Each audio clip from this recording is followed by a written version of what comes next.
Earlier this year, Ohio joined the growing number of states that have adopted a flat tax on personal income, a quiet revolution in tax policy that is reshaping the economic landscape of the nation.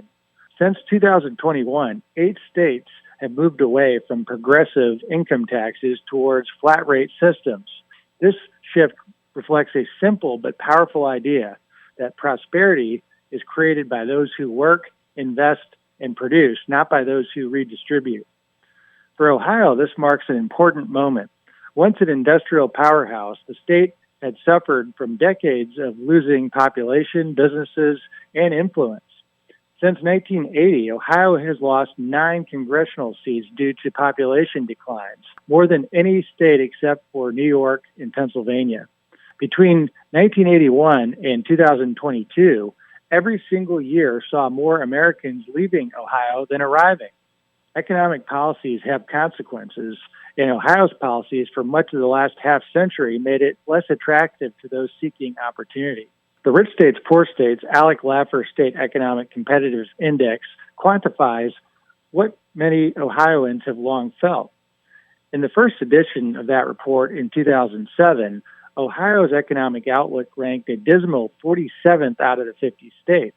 Low economic freedom, high taxes, and burdensome regulations are not just abstract ideas. They're measurable barriers to economic growth and well-being. The contrast with Ohio's neighbor to the west was very telling. While Ohio stagnated, Indiana pursued steady incremental reforms, cutting taxes, controlling spending, and becoming a right-to-work state while maintaining a predictable business climate.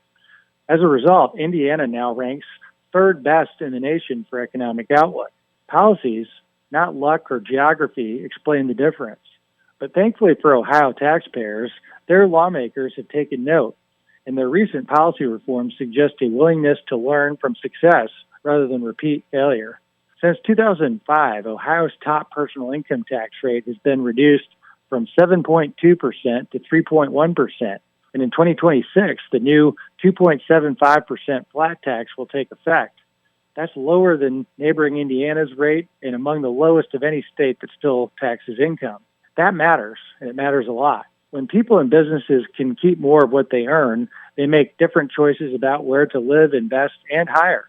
Indeed, 2023 marked a turning point for Ohio. For the first time since 1981, Ohio recorded a net in-migration of residents. The improvement is visible in the data. Ohio's ranking in Rich States, Poor States has climbed from 47th in 2008 to 25th today. The persistence of many burdensome local income taxes in Ohio blunts some of the impact of the state's reforms, but tax reform is always a work in progress everywhere.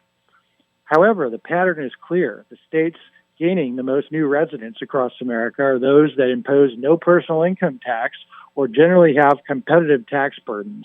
9 such states without a personal income tax exist today, and more, like Kentucky, Mississippi, and Oklahoma, are moving in that direction under current law. Ohio's recent tax reforms show incredible movement in the right direction, but the Buckeye State's improvement isn't limited to merely economic policy. The expansion of a genuine school choice system in Ohio is a signal of a deeper transformation in how the state views opportunity and human capital with the expansion of the EdChoice school choice program. When tax cuts allow residents to retain more of what they earn, and when educational choice allows families to use those earnings to invest in the educational opportunities that will bear the best returns for their children, those potent engines for upward mobility begin to run in tandem. Lower income taxes reduce the state's drag on economic initiative and work. And broader school choice reduces one of the great barriers to human capital development and upward mobility. In combination, these policies improve Ohio's ability to attract and retain both human and investment capital. A talented worker who sees more take-home pay and a viable, high-quality schooling option for their children has less reason to leave and more reason to stay. Meanwhile, entrepreneurs and investors already view Ohio's policy climate as increasingly predictable with incredible opportunities for growth in the years ahead. The Ohio comeback story is still being written, but it is an incredible story, and they are just getting started. While Ohio is a state with economic outlook in the bottom 5 nationally 18 years ago, It has suffered from decades of outmigration. However, major policy accomplishments from Ohio lawmakers in recent years show that any state can make dramatic gains when you have the right leadership pursuing bold, principled, free market ideas. For more information on the Ohio comeback and economic policies writ large, you can visit alec.org.